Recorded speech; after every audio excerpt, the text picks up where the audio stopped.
পুরসভায় যারা দায়িত্বে আছেন, পঞ্চায়েতে যারা দায়িত্বে আছেন, তাদের কর্মীদের কথা ভাবতে হবে, নিজের কথা ভাবলে চলবে না।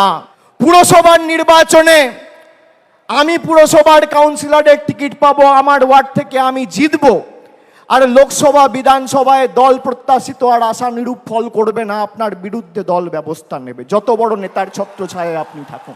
সিদ্ধার্থনাথ সিং, অমিত শাহ মিটিং করে বলেছিল ভাগ মমতা ভাগ।